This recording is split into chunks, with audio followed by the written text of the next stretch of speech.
మీ business ఏదైనా మీ ఊర్లో promotion చేయాలంటే అది సుమన్ టీవీతోనే సాధ్యం. ఇప్పుడే సంప్రదించండి.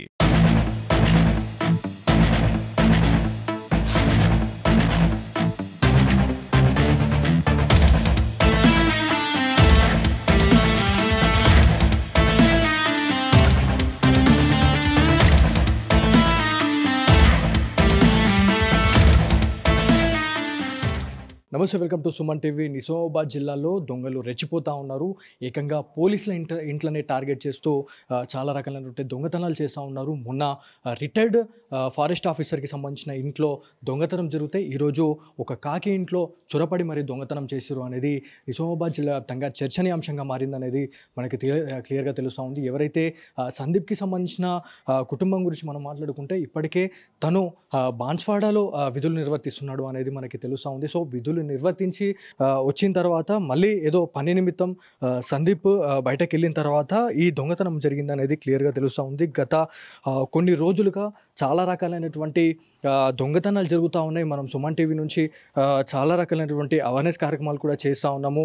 ప్రజలలోకి ఇలాంటి వీడియోస్ తీసుకెళ్తేనన్నా కొంత అవేర్నెస్ వస్తుంది. కొంతమంది పోలీసులు ఏమైనా చూసిన తర్వాత ఏమైనా పెట్రోలింగ్కి సంబంధించి నిఘా ఏమైనా పెంచే అవకాశం ఉంటుంది అని చెప్పేసి బ్యాక్ టు బ్యాక్ స్టోరీస్ అయితే మనం చేయడం జరుగుతూ ఉంది. సో ఇది సందీప్కి సంబంధించిన ఇల్లు. యాక్చువల్లీ ప్రతి ఇంటికి సీసీ కెమెరాలు అమర్చుకోవాలి అని చెప్పేసి పోలీస్ అధికారులు చెప్తున్నా కొంతమంది పోలీస్ ఆఫీసర్స్ అయితే చాలా మంచి సేఫ్టీ ప్రికాషన్స్ పాటిస్తూ ఉన్నారు. అంటే ఎప్పుడు ఏం జరుగుతుందో తెలియదు కాబట్టి సీసీ కెమెరాస్ అనేవి ముందుగానే అమర్చుకున్న కొంతమంది దొంగలు మాత్రం డెఫినెట్లీ మాకు ఎలాంటి దేనికి కూడా భయపడే సందేహం లేదు అని చెప్పేసి కూడా వాళ్ళు వచ్చిన పని వాళ్ళు కంప్లీట్ చేసేసుకొని వాళ్ళు వెళ్ళిపోతూ ఉన్నారు. సో ఆ రోజు సందీప్, అదేవిధంగా సందీప్ వాళ్ళ ఫ్యామిలీ ఎవరు కూడా లేని టైంలోనే ఈ దొంగతనం జరిగిందనేది మనకు తెలుస్తూ ఉంది. సో ఇది ఇక్కడ మొత్తం పూర్తిగా బ్రేక్ చేసిర్రు. ఇదంతా లోపలికి వచ్చిన తర్వాత ఇక్కడ తాళం వేస్తుంటే తాళంని కూడా బ్రేక్ చేసిర్రు అని మనకు తెలుస్తుంది. ఇక్కడ చూడండి. సో ఒక పోలీస్ అధికారి ఇంట్లోకి వచ్చి దొంగతనం చేస్తున్నారు అంటే అసలు నిజామాబాద్లో ఏం జరుగుతుంది? సో చాలామందికి కూడా చాలామంది అదే చెప్తా ఉన్నారు. అంటే నార్మల్ పబ్లిక్ సిచ్యువేషన్ ఇట్లుంటే పోలీస్ ఆఫీసర్ల ఇంట్లో దొంగతనం జరిగిన తర్వాత మేము ఎట్లా ధైర్యంగా ఉండాలి అని చెప్పేసి కూడా చాలామంది చెప్తా ఉన్నారు. సో సందీప్ వాళ్ళ ఇంట్లో దాదాపు 4 తులాల బంగారం, అదేవిధంగా 20 తులాల వెండి అనేది పోయింది. దాదాపు 25,000 నగదు కూడా పోయింది అని చెప్పేసి వాళ్ళు బాధపడుతున్న సిచ్యువేషన్ అయితే ఉంది. సో వాళ్ళ అమ్మ ఉన్నారు, ఒకసారి వాళ్ళతో మాట్లాడదాము. సో ఎవరు లేని టైంలోనే ఈ దొంగతనాలు జరుగుతున్నాయి అనేది క్లియర్గా తెలుస్తుంది. సో సందీప్ అన్న వాళ్ళ అమ్మతో మాట్లాడడం. అమ్మ, ఏమైంది అసలు ఆ రోజు? 6 గంటలకు నా కొడుకుండే 6 గంటలకు బయటకు వెళ్ళిండు. బయటకు వెళ్ళగానే వాళ్ళు ఎప్పుడు వచ్చేది తెలియదు. ఇక 7 గంటల లోపల దొంగతనం జరిగిపోయింది. ఈ గేటుకి వెళ్ళి వచ్చిండట, ఈ గేటుకి వెళ్ళి దుంకిపోయిండ్రు. మెయిన్ గేట్ నుంచే వచ్చిండు. మళ్ళీ ఇంకోటి ఏంటంటే మాకు ఇక్కడ స్థానిక ప్రజలు చెప్తా ఉన్నారు, ఈ పోర్షన్లో ఈ మొత్తం అపార్ట్మెంట్లో మొత్తం పోలీస్ అధికారులే ఉన్నారు, పోలీస్ ఫ్యామిలీలే ఉన్నాయని చెప్పేసి అంటున్నారు. మరి పోలీస్ ఇంట్లలోనే ఇట్లా దొంగతనాలు జరిగితే నార్మల్ పబ్లిక్ ఇళ్లలో ఎలాంటి భద్రత ఉంటుందని కూడా చాలామంది చెప్తున్నారు. సో పోలీస్ ఆఫీసర్లు ఇక్కడికి వచ్చిర్రా మరి ఇన్స్పెక్షన్ చేయడానికి కానీ, లేకపోతే క్లూస్ టీమ్స్ కానీ? నిన్న రాకముందు వచ్చి వెళ్ళిపోయిందట, చూసుకొని పోయినట. బీరువా తాళం తీసింది అని చూసింది, చూసుకొని పోయిందట. ఏళ్ళు ఎరుమలు పెడతారు కదా, తీసుకొని పోయిందంట. దొరికినాయా మరి? ఏమన్నా ఆనవాళ్ళు ఏమన్నా దొరికినాయా అమ్మ? ఇట్లా అంటే డాగ్ స్క్వాడ్ని తీసుకురావడము అట్లాంటివి ఏమన్నా చేసిరా మరి? ఏం చేయలేదు, ఏం వెళ్ళలేదు, ఏం తీయలేదు. అంటే ఎంత బంగారం పోయింది, ఏమేమి పోయింది అసలు మీ ఇంట్లో? ఇగో ఒక గొలుసు, నాకు మన మంది 4 మాసాల గొలుసు వాళ్ళ అమ్మమ్మ వాళ్ళు చెప్పింది. ఒక ఉంగరం మొత్తం అంటే 4 తులాల బంగారం, వెండి 20 తులాలు, 25,000 పైసా. ఆయన అక్కడ పోయిన చూసిండ్రు, ఇక్కడ వచ్చిండ్రు, పని చేసిండ్రు. ఎవరు లేవు ఇంటికాడ. వచ్చేదాకంటే తలుపులు తెరున్నట. నా కొడుకు అనుకున్నాడు అయిపోయిన పని అన్నాడట. వాళ్ళు చట్టం పడి అలా పని తట్టి పోని కొట్టిండు అలా మామయ్యకు. వాళ్ళంతా చేసినట్టు అక్కడికి వెళ్ళి నేను చింతకుండా అక్కడ ఉన్నా, మా అత్తమ్మ ఇక్కడ ఎవరం లేము, ఈ పని చేసేసాను. అమ్మ, మీరు చెప్పండి. అంటే ఈ దొంగతనం జరిగిన తర్వాత మీరు వచ్చిర్రు, మీరు ఏమవుతారు? సందీప్ వాళ్ళ సిస్టర్ మాట్లాడతారు. మాది బోర్గం సార్. సో ఇన్సిడెంట్ చూసిన తర్వాత మీకు ఎట్లా అనిపించింది? అంటే ఒక పోలీస్ ఆఫీసర్ ఇంట్లో పడడం అంటే చాలా దారుణం అనిపిస్తుంది. సో ఇక్కడ అంటే నిజామాబాద్ దొంగలు అనుకుంటున్నారా, లేకపోతే అంతర్రాష్ట్రానికి సంబంధించి వేరే రాష్ట్రం నుంచి వచ్చి దొంగతనాలు చేసే వాళ్ళలాగా మీకు అనిపిస్తూ ఉందా? ఏమో సార్, ఇక అది మాకేం తెలుసు సార్. అక్కడ నుంచి వచ్చిరా, ఇక్కడ నుంచి వచ్చిరా, ఇక్కడ చుట్టుపక్కల వాళ్ళ అని మేము అనుకోలేదు సార్. ఎవరైనా మాకు తెలియదు. కానీ పోవడం అయితే మా అన్న లేడు ఇంట్లో, డ్యూటీకి వెళ్ళొచ్చిండు. 6 గంటల వరకు డ్యూటీ చేసి 6 గంటలకు వాళ్ళ భార్య వాళ్ళ అమ్మ వాళ్ళ ఇంటి దగ్గర ఉంది. వాళ్ళ భార్య వాళ్ళ అమ్మ వంటి దగ్గర ఉంటే అన్నయ్య బాబుని చూడడానికి వెళ్ళిండు. చూడడానికి వెళ్ళేసరికి అంటే 7-10 నిమిషాల కంటే ఇక్కడ దొంగతనం అయిపోయింది. అన్నయ్య 10 గంటలకు వచ్చిండు అక్కడ నుంచి తినేసి బాబుని వండబెట్టేసి అన్నయ్య తినేసి ఇంటికి వచ్చేసరికి అంటే 10 అయింది.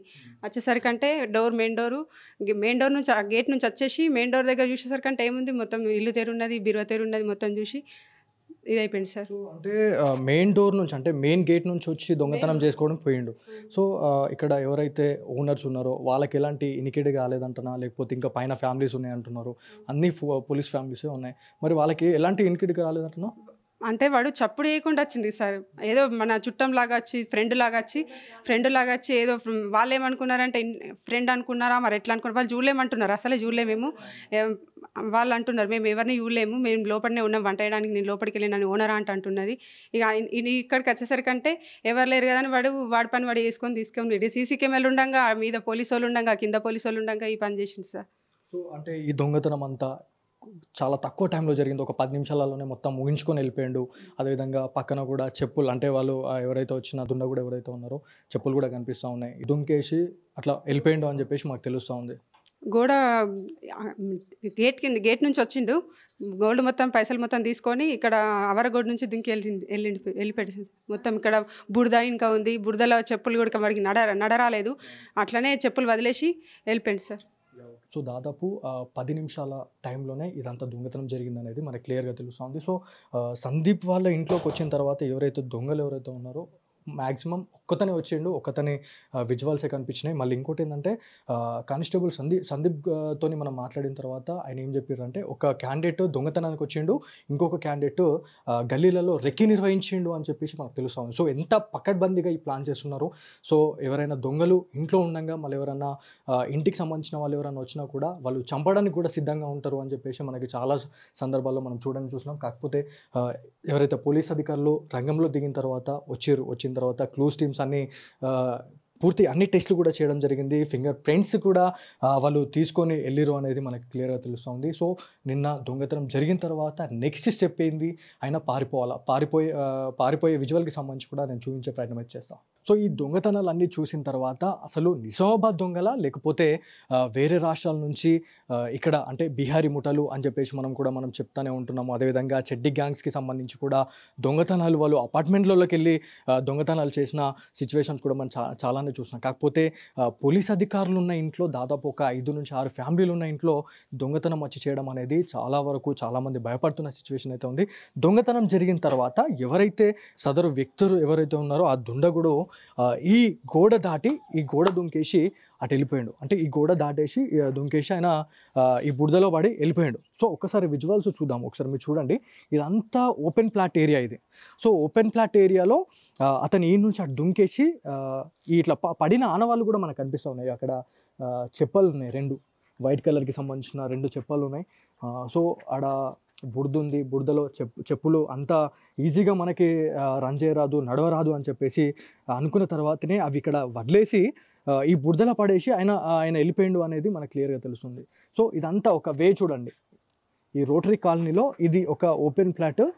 సో పోలీస్ అధికారుల ఇంట్లోనే ఇట్లాంటి దొంగతనాలు జరగడం పట్ల అయితే చాలామంది తీవ్రంగా ఆవేదన చెందుతున్న సిచ్యువేషన్ అయితే ఉంది. ఎక్కడికైనా వెళ్ళాలి అంటే కూడా చాలామంది భయపడుతున్న సిచ్యువేషన్ ఉంది. సో పోలీసు ఇండ్లకి భద్రత లేదు అంటే నా సామాన్య ప్రజల ఇండ్లని ఎవరు రక్షించేది, ఎవరు కాపాడేది అని చెప్పేసి కూడా కొంతమంది స్థానిక ప్రజలైతే ఆవేదన వ్యక్తం చేస్తున్న సిచ్యువేషన్ అయితే ఉంది. సో ఏదేమైనప్పటికీ నిజామాబాద్ జిల్లాలో ఒక పోలీస్ అధికారి ఇంట్లో చొరబడి దాదాపు 4 తులాల బంగారం, 20 తులాల వెండి, అదేవిధంగా 25,000 నగదును కూడా అపహరించడం పట్ల చాలామంది ఆవేదన వ్యక్తం చేస్తున్నారు. తీవ్రంగా అసలు పెట్రోలింగ్ వ్యవస్థ అనేది సరిగ్గా లేకపోవడం వల్లే ఇట్లాంటి ఇన్సిడెంట్స్ జరుగుతున్నాయని చెప్పేసి చాలామంది ప్రజలు చెప్తా ఉన్నారు. సో ఇది ఇవాళటి Suman TV special focus. Camera person కార్తిక్తో బాలు, సుమన్ టీవీ, నిజామాబాద్ నుంచి.